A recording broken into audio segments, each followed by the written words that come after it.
That's all we had time for today. Hope you learned how to use it. If you would like to learn how to use Excel, you can subscribe to this channel. If you like this video, you can leave a thumbs up and make sure that helps us to with the YouTube algorithm.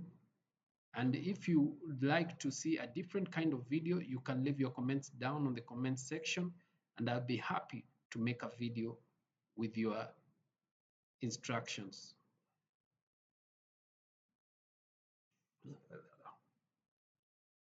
Well, that's it for today. Hope you learned something new. Hope you learned how to use display options to return display options so that you do not get stuck when using Excel.